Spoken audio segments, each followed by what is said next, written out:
He's a full professor of nephrology at the Faculty of Medicine, Canterbury University. He's a council member of the EDTA for several years. He was the president of the Spanish Society of Nephrology, 2002 till 2008. He served as a member of the KDIGO membership and the working group for KDIGO 2012. Has so many applications, mainly in chronic kidney disease. We are privileged today to have Professor Francesco to talk to us about KDIGO Guidelines 2012, CKD classification, evaluation, and progression. Professor Francesco, welcome. Thank you very much. Dear Chairman, dear colleagues, it's a privilege for me to be here where I'm feeling like at home.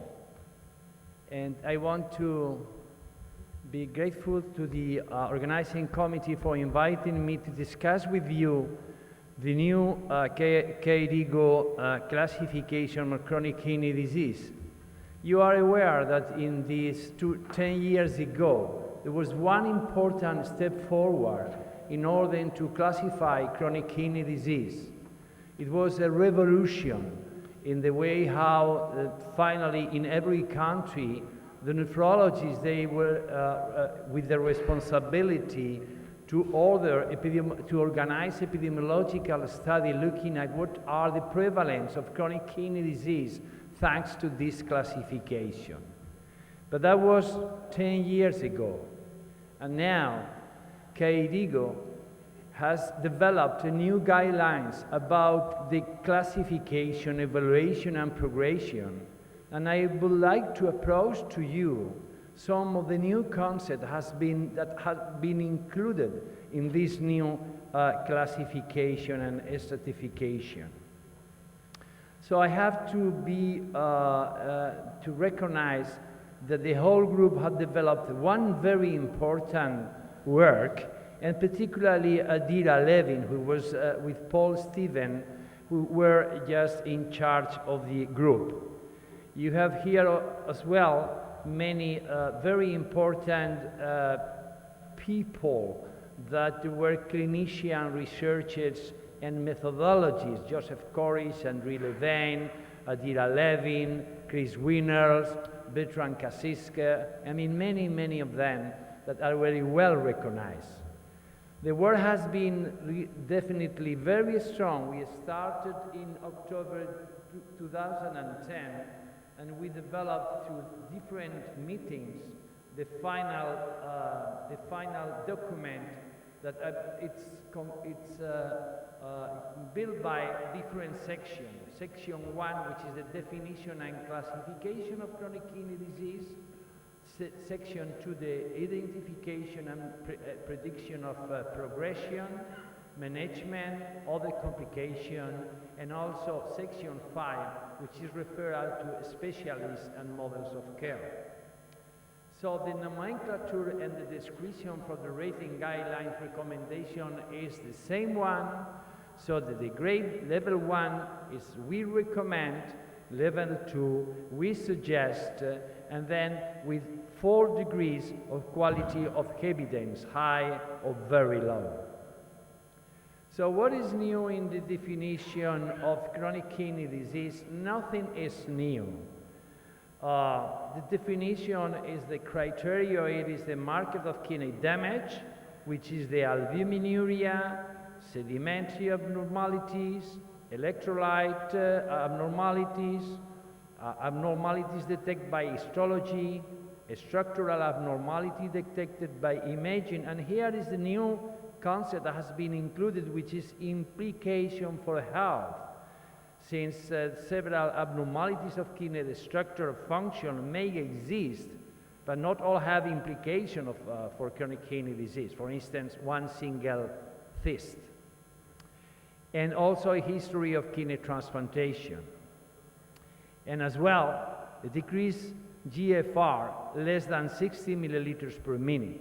And the reason why this figure is exactly included again, it is because in the continuous meta-analysis, there is a clear association between the GFR less than 60 milliliters per minute and all-cause mortality, cardiovascular mortality, end-stage renal disease, acute kidney injury, and progressive chronic kidney disease. The new classification of the chronic kidney disease includes not only the GFR category, but also the cause and the albuminuria category. Is what it's called the CGA, including cause and albuminuria category. For the GFR, the category G1 to G5 has been modified in terms that group 3 has been included 3A and 3B. And the reason of that is that when you look at the different epidemiological studies, such as this study for more than 1,200,000 people from GO, you could observe that the big difference in the risk of death or hospitalization of cardiovascular complication comparing the 3A with the 3B. So that's the reason why the group 3 has been subdivided in 3A and 3B. So the cause is again is another new concept to be introduced in the CKD classification, and the reason is that CKD per se, it doesn't mean anything. It doesn't mean anything related to disease. So the cause has to be included, divided by glomerular, tubulointerstitial, vascular, autistic, and congenital disease. And I think the cause of CKD based on the presence of the absence of the systemic disease and the localization of presumed pathological anatomic findings. So, and finally, in this CGA classification, albuminuria is a very important concept to be introduced in the CKD classification. And we recommend 3 different categories for albuminuria, A1, A2, and A3, depending on the amount of albuminuria, which is less than 30 milligrams per day or milligrams per gram creatinine, between 30 and 299, and more than 300.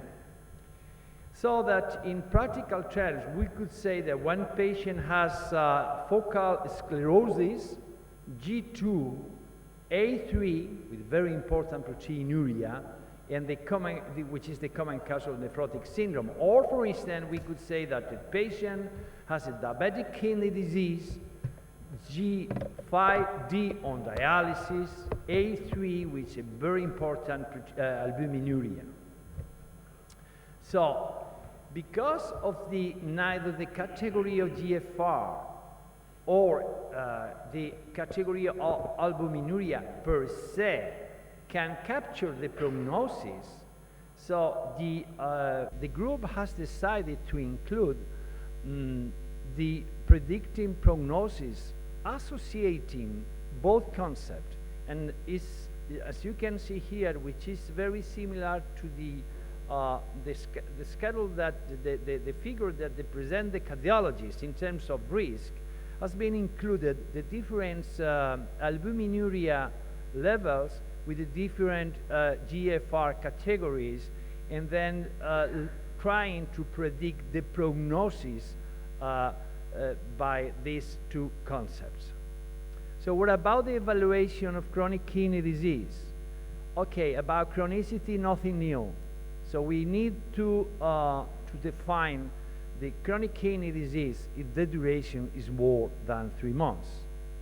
And also the group recommend to include not the MDRD, which has been at the moment the equation GFR more accepted, but to include the CKD AP creatinine equation. Of course, we emphasize again about the need to the calibration of the creatinine and report better than creatinine the equation GFR.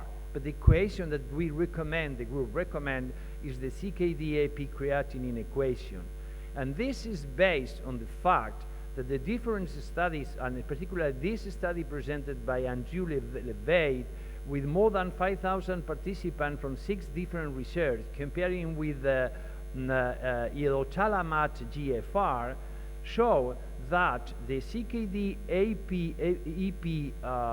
equation, it has less bias, more precise, and greater accuracy, particularly in high GFR. So that this equation allows us to precise more, but a numeric form, which is the GFR more than 60 milliliters per minute.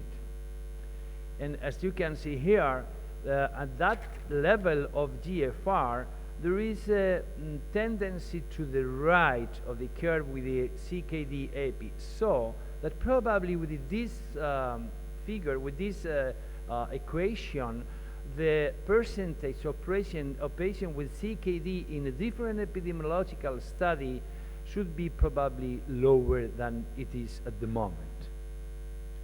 So in case where we don't know exactly to define which is a CKD or not, so when this GFR is between 45 and 49, the group advise that recommend that to develop the equation based on cystatin.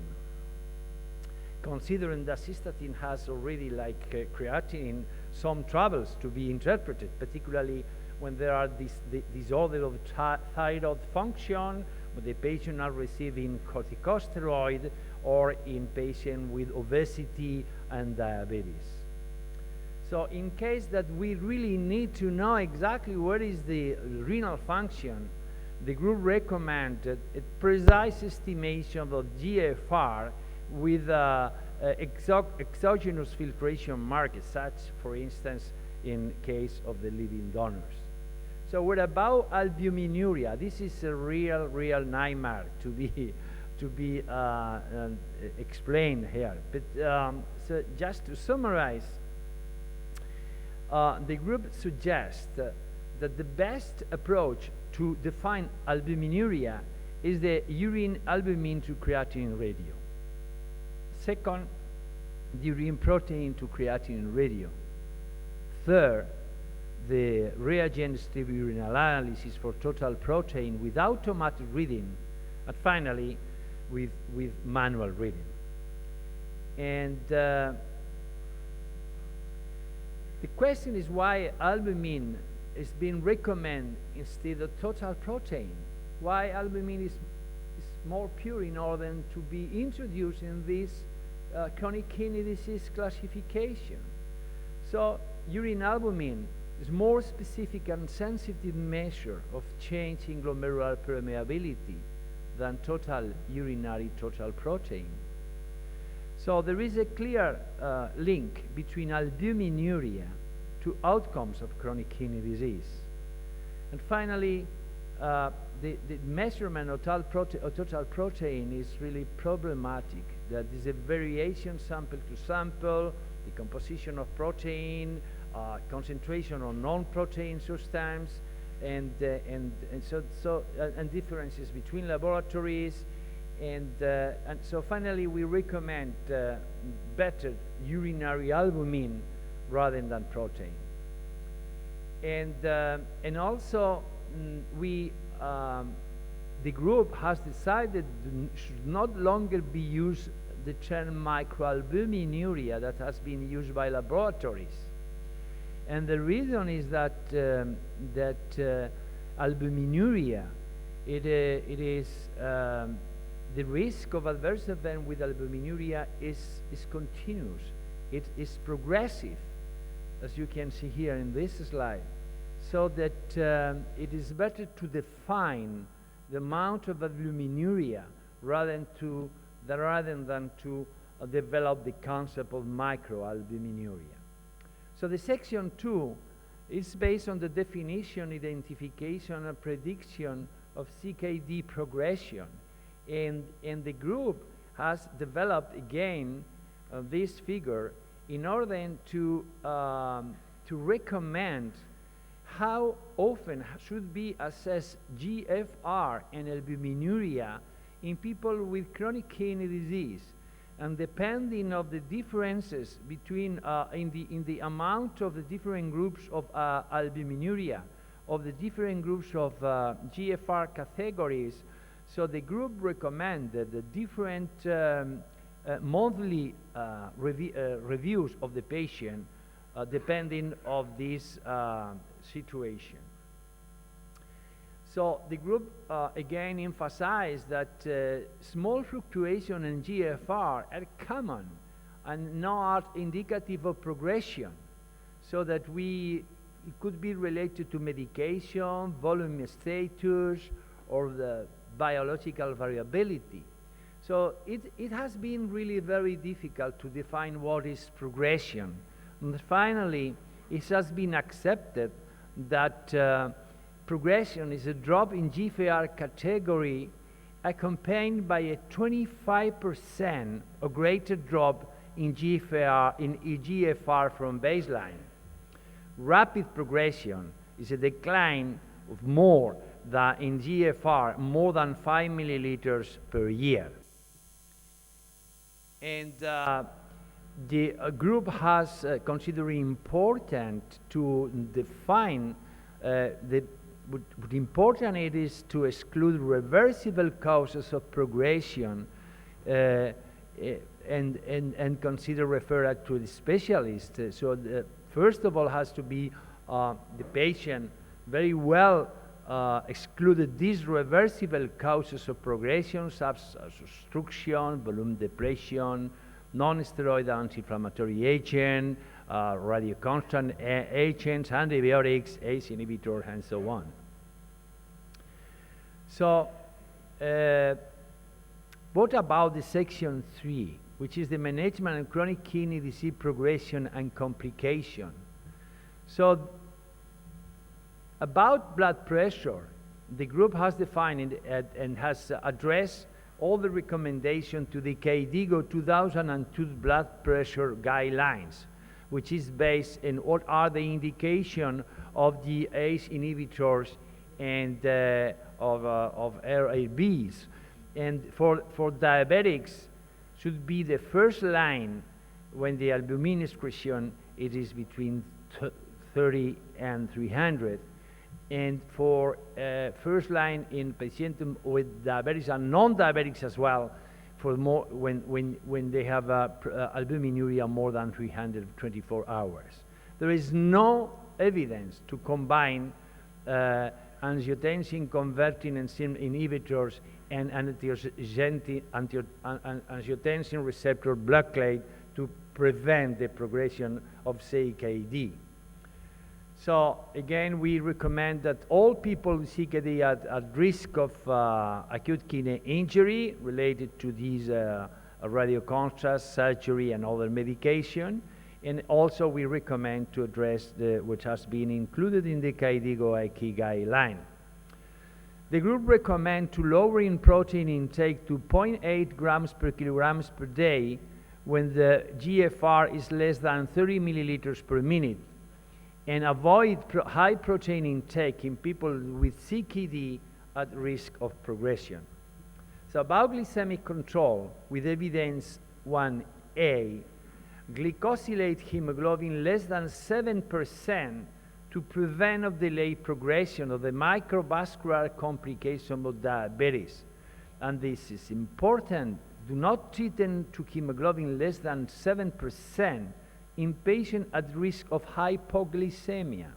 And again, also in patients with comorbidities or limited life expectancies and risk of hypoglycemia, we don't need to recommend that the patient needs to have a glycosylate hemoglobin lower than 7%. And also to consider that it needs to be considered that for the diabetics needs a multifactorial intention. So about salt intake for everybody, not only for chronic kidney disease patients, to recommend, unless contraindicated, a lower amount of salt intake corresponding to 6 grams of sodium chloride. So there is no evidence that hyperuricemia needs to be treated for controlling the progression of chronic kidney disease. So it has to be treated for symptoms, but not for progression. We don't have any evidence at the moment. About lifestyle, the same as cardiovascular and also dietary advice. So about acidosis, although the statement is just a suggestion because we don't have a large randomized controlled trials, but considering the importance of the acidosis, and we believe, the group believe, that that in people with CKD and serum bicarbonate lower than 22 millimoles per liter, they need to receive oral bicarbonate supplementation unless contraindicated. So what about other complications? So again, this is 1A recommendation that you are perfectly aware that all people with CKD are an increased risk for cardiovascular disease. And thus, this is the reason why, independent of the figure of cholesterol, we recommend in the lipid guidelines that the patient needs to receive statins in order to control lipids and to prevent lipids, the same as the cardiovascular, the patient with angina of the myocardial infarction. And also, which is very important, is that the patient needs to have the same level of care with ischemic heart disease that the patient that they don't have CKD. And the reason is that the cardiologists, they have a disease which is called, we have the nephrologists, we have a disease which is called the nihilism, therapeutic nihilism. Everything is wrong when you study patient on dialysis. It's very difficult to introduce any improvement. But the cardiologists, they have what they call the renalism, because they think that every angina in a dialysis patient is just distal angina. They don't need to be a study for intervention. And this is important to underline that they have to receive the same level of care that the patient with ischemic heart disease without chronic kidney disease. So again, the group introduced different recommendation in terms of radio-constant recommendation, and also balance the risk, trying to do not to perform studies in patients with CKD, depending what you are expecting to know for improving the patient, rather than to decide, I want a magnetic resonance to this patient of wherever it is. And also these different radiocontrast recommendation, which such as the adequate hydration and some other recommendation. And also for the gadolinium, do not use gadolinium in patient with GFR less than 50 milliliters per minute. And we recommend also to be in contact with the radiologist in order to introduce different technical procedure to avoid such indications. And also, we do not recommend use oral phosphate containing bowel preparation in people with GFR less than 60 milliliters per minute, or in those known to risk of phosphate nephropathy, and this is 1A evidence. So then we go in the group define which are the risk of infection and the need to be vaccinated for the influenza, pneumococcal, and hepatitis B. And this is interesting, this is important in try to immunize against hepatitis B when the patient have a GFR less than 30. And finally, we recommend how or when to refer to a specialist based on acute kidney injury, GFR less than 30, important albuminuria, progression, hematuria, and so on. And also we include this figure again with different colors, that it is the association of albuminuria and GFR in order to either to monitor or refer to the nephrologist. And then also, what's important with evidence when the planning for the renal replacement therapy, when to start dialysis, GFR between 5 and 10 or with symptoms, GFR less than 20 for living donors, and also, which is really important, has been introduced in these guidelines, what important is the conservative treatment. Many patients, they don't need to go to dialysis. Just with the conservative treatment, they live the same amount of time, the same time, and with a better quality of care. But we need also to organize for nephrologists taking care of this chronic kidney disease advanced patient, not included in dialysis, the important coordination of end of life. And this is, again, one important subject to consider with chronic kidney disease, not patient not included in dialysis. And I finished with this, all these guidelines has been published in the January issue of Kidney International. Thank you. Sorry to go too fast, so fast, but the amount, thank you very much.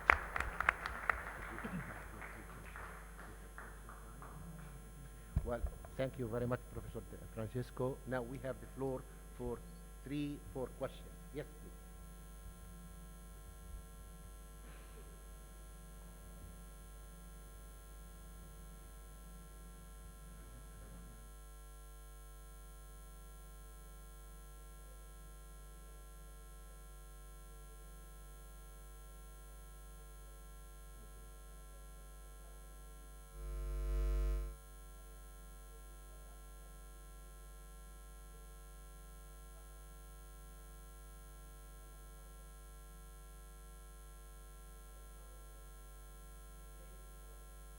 That is the reason why. But I do agree with you. There's another concept to be introduced in the future.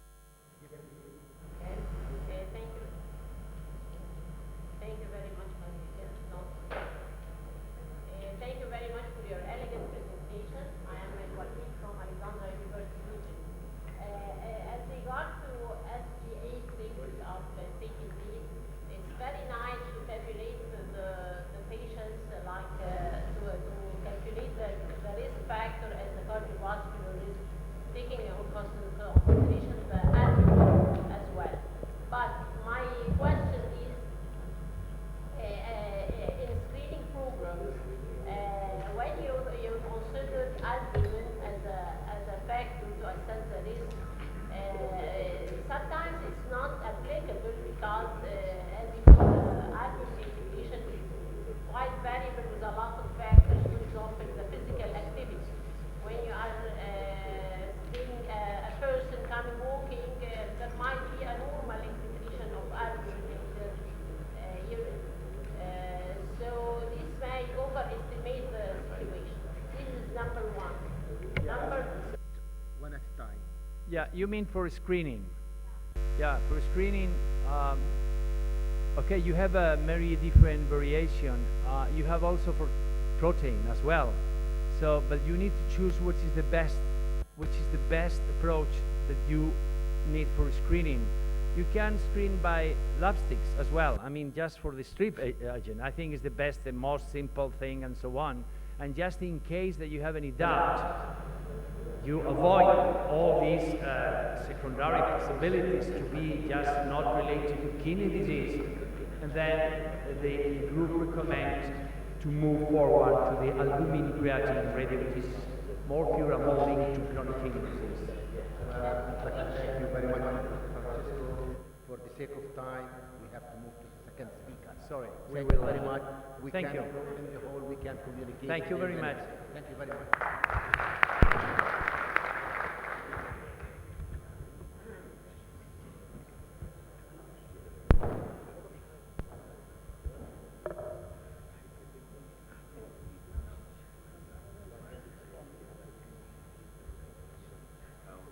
Now we'll shift to the second speaker, Professor Claudio Ponticelli.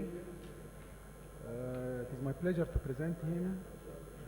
Professor Ponticelli has been a member of the Council of Italian Society of Nephrology, Italian Committee, American Society of Nephrology, and International Society of Nephrology.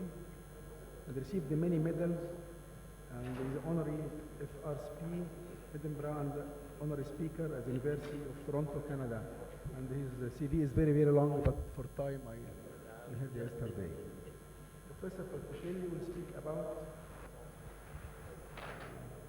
therapeutic approach to membranous nephropathy. Thank you, Mr. Chairman. Membranous nephropathy is so called because at optic microscopy, the glomerular basement membranes appear thickened. And this apparent thickening is actually due to the subepithelial deposition of immunocomplexes, in which the antibody is mainly represented by IgG4 in idiopathic membranous nephropathy and by IgG1 or 2 in secondary membranous nephropathy.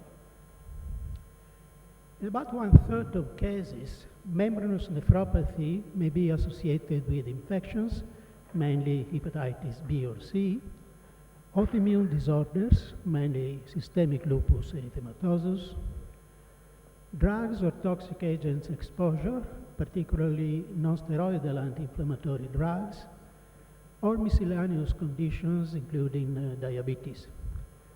But the more concern for secondary membranous nephropathy refers to the presence of carcinomas. In a French study, it has been reported that about 10% of patients with membranous nephropathy had a malignancy at the time of renal biopsy or within a year thereafter. And the incidence of cancer was significantly higher in comparison with general population, with a standardized incidence ratio of almost 10 in men and 12 in women.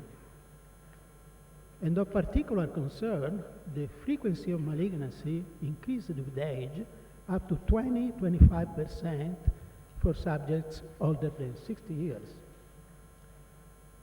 The most frequent types of carcinomas are lung, kidney, breast, stomach, colon, prostate in men, and gynecological cancer in women. And all patients in membranous nephropathy should receive a workup which should be particularly intensive in patients older than 60 years. With renal biopsy, you can also try to understand whether the disease is primary or secondary in its nature.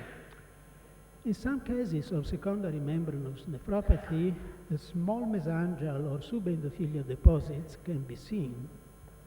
As pointed out before, IgG4 is more frequent and intense in the idiopathic form of membranous nephropathy, while IgG1 and 2 are more frequent in secondary membranous nephropathy.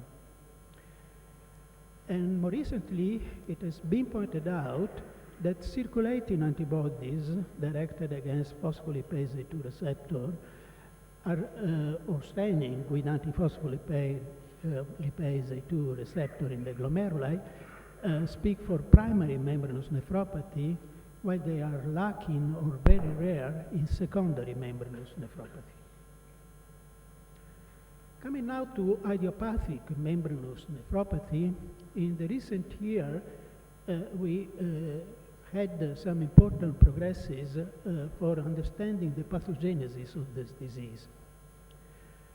The group of David Salant in Boston pointed out that antibodies directed against the muscular type of phospholipase A2 receptor 1 can be seen in 60 to 80% of adults with idiopathic membranous nephropathy. And the titer of these antibodies seem to correlate with the proteinuria. On the other hand, particularly in Italy, the group of Dr. Vigeri reported that these antibodies directed against phospholipase A2 receptor can also be associated with antibodies directed against other podocyte enzymes, such as aldose reductase, superoxide dismutase, or alpha enolase. A genetic background is also possible. Stanescu and co-workers found that the DQA1 allele is most closely associated with hepatic membranous nephropathy in person of white ancestry. And this allele may facilitate an autoimmune response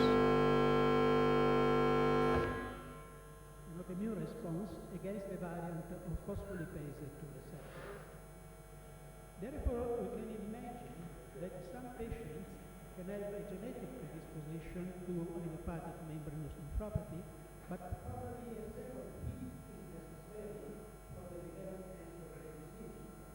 This hit can be represented by a viral attack or by some other injury that can cause a damage to the focus line, so exposing some hidden antigens.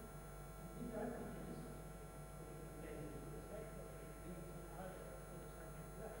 are recognized as foreign antigens by our immune system with the production of circulating organ bodies as antigens, formation of subacute immune complexes, activation of complement, and particularly of the direct components of complement system lines of the platform, activation of the antidote inflammation, eventually damage.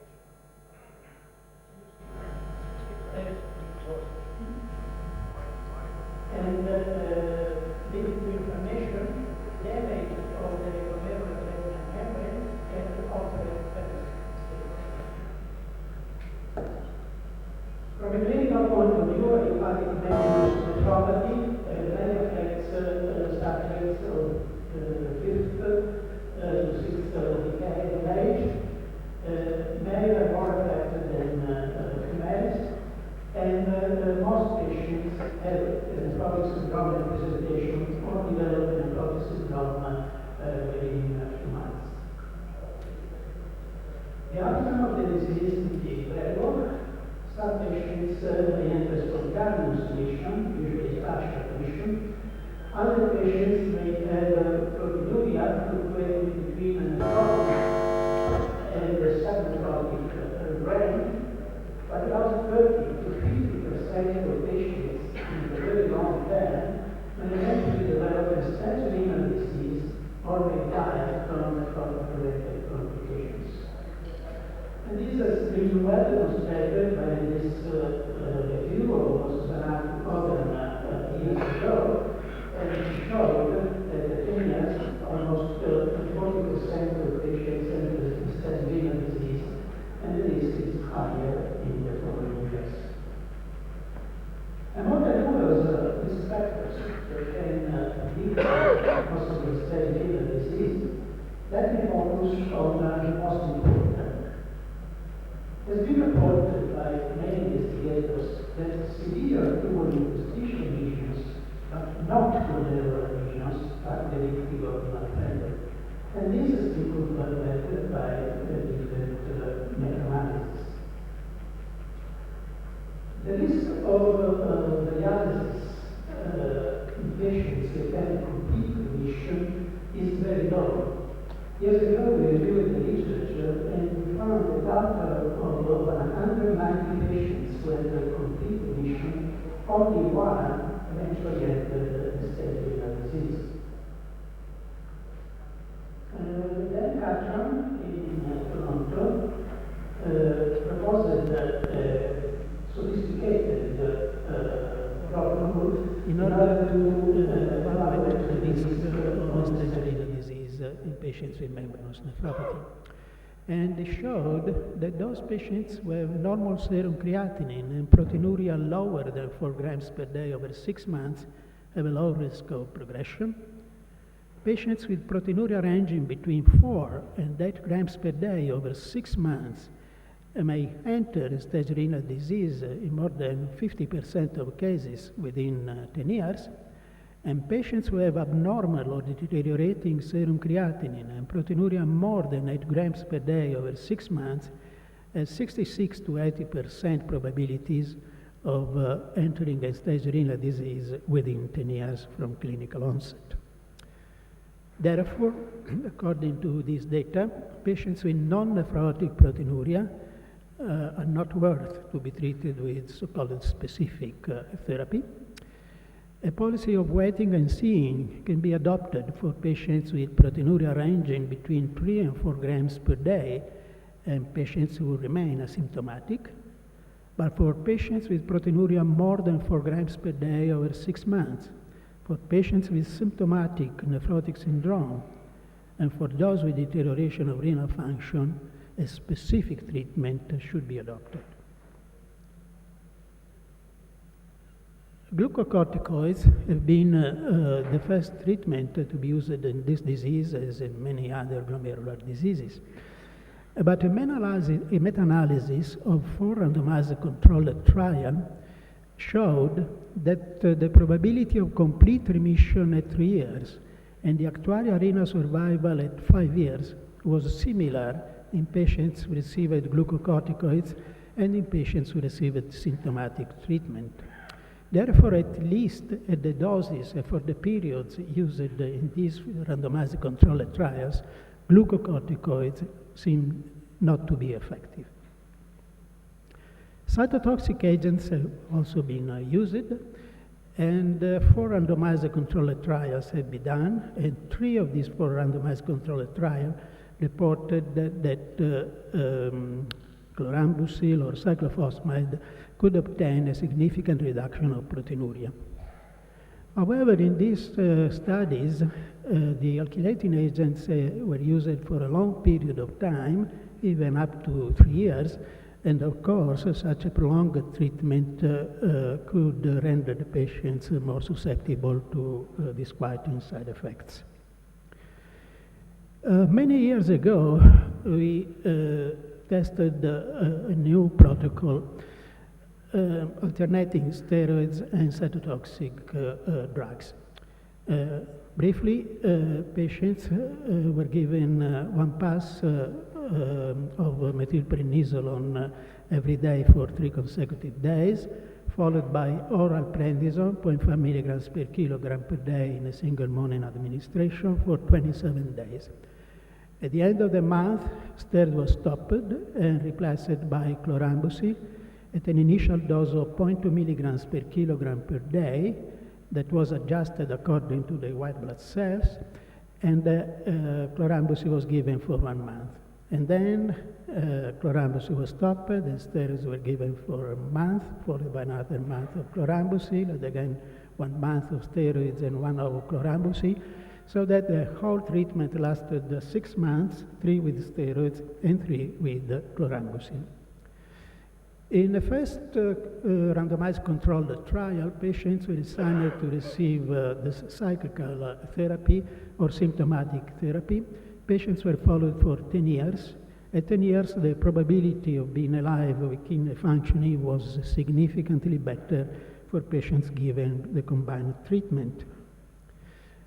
At the last follow-up visit at 10 years, 47% of treated patients were in complete remission versus 7% of untreated patients. 19% of treated patients were in partial remission versus 36% of untreated patients, so that the cumulative probability of being in remission was 66% versus 43%. In a second trial, we compared the combined treatment with the steroids alone, given at the same dosage and for the same period than in the other arm of the study. And we had a non-significant trend to a better slope of the reciprocal of plasma creatinine in patients given the combined treatment. Looking at the probability of relapse at 1, 2, and 3 years, the probability of having, remission, not relapse, of having remission was significantly better for patients given the combined treatment. At 4 years, still there was a 20% difference in favor of combined treatment, but due to the lower number of patients at risk, the difference was not significant anymore. In a third trial, we compared the methylprednisolone chlorambucil versus methylprednisolone and cyclophosphamide. We couldn't see any difference in the probability of remission and on the time of remission between the two arms of the study. Since the inclusion and the exclusion criteria were the same in all the three randomized controlled trials, we got information about 174 patients who were treated with this cyclical therapy. And these patients were followed in me for 54 months. And the probability of having a complete or a partial remission as a first event was almost 83% in treated patients. And the last follow-up visit, after 54 months, 75% were still in remission of nephrotic syndrome, 34% being in complete remission, and 41% being in partial remission. Looking at the renal survival in these patients, the actuarial probability of being with renal functioning at 10 years was 92%. But if we censor this data by death, the pure renal survival at 10 years would be 98%. Side effects were encountered, and about 9% of patients had to interrupt treatment because of side effects, mainly infection and gastric intolerance. In all these cases, these adverse events completely reversed after stopping treatment. A major risk with the use of cytotoxic agents is cancer. And therefore, we evaluated the risk of cancer in our patients treated with chlorambucil. And we found that 3 patients developed cancer out of 662 patients years. So the risk was 45 per million patients year.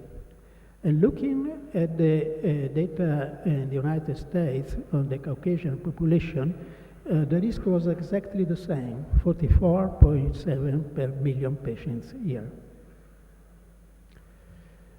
Our results have been confirmed by another study in which patients were also randomized to methylprednisolone alternated with cyclophosphamide, and patients were followed again for 10 years. And as you can see, the risk of remission was significantly higher in treated patients. The probability of being alive and dialysis-free was significantly better in treated patients, and the same was for the probability of not having a doubling of serum creatinine.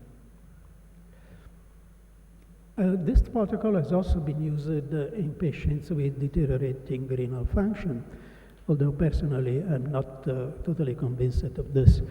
And very recently, this paper sponsored by the Medical Research Council in the UK has been published. And patients were randomized to receive steroids alternated with chlorambucil or cyclosporine or symptomatic. Those patients had at least 20% reduction of GFR within 3 years, and as you can see, the mean creatinine clearance was low, a mean 50 milliliters per minute. All had significant proteinuria and a trend to higher systolic blood pressure. Looking at the results, it appears that the risk of death was similar in the 3 groups. By chance, the only patients who died from sepsis was in the group treated with placebo. The risk of end-stage renal disease was significantly lower in patients given steroid and chlorambucil. The risk of not having a further decrease of 20% of GFR was better in steroid and chlorambucil patients. The reduction of proteinuria was higher in steroid and chlorambucil patients, but the risk of the adverse events was significantly higher in patients given steroids and chlorambucil. Therefore, we can say that cyclical therapy can favor remission and protect renal function in the long term. Chlorambucil and cyclophosphamide have similar effect. About 9% of patients can experience severe side effects needing to stop therapy, and cyclophosphamide seems to be better tolerated than chlorambucil. And my personal recommendation is that the doses should be halved in patients with renal insufficiency in which this treatment is used. Another option is cyclosporine. Looking at the observational studies, it appeared that 32% of patients given cyclosporine could be maintained in complete remission, and another 37% in partial remission under cyclosporine. But when the drug was stopped, many or even most of these patients had a relapse of the nephrotic syndrome. In a small randomized controlled trial made in North America, Catran randomized the patients to receive cyclosporine for 6 months or placebo. At the end of 6 months, 75% of patients given cyclosporine had a complete remission, only in 7% of cases, or a partial remission. And the difference with placebo group was significant. 1 year after stopping cyclosporine, only 39% of patients were still in remission. But again, the difference with placebo group was significant. Tacrolimus has also been used, and in Spain, Manuel Praga in Madrid reported the results of a controlled trial in which patients were given small doses of tacrolimus, 0.05 milligrams per kilogram per day, for 1 year, or symptomatic treatment. The probability of remission at 1 year were significantly higher in patients given tacrolimus, 72% versus 22%. Only 4% of treated patients had an increase of plasma creatinine of at least 50% over the baseline versus 26% for controls. But 6 months after stopping tacrolimus, almost half of the patients had a relapse of the nephrotic syndrome. Therefore, the available data demonstrate the efficacy of calcineurin inhibitors in reducing proteinuria and in inducing remission in patients with normal renal function. However, their ability to modify the long-term course, mainly death or end-stage renal disease, remains unproven. And given the high relapse rate, long-term therapy with low-dose CNI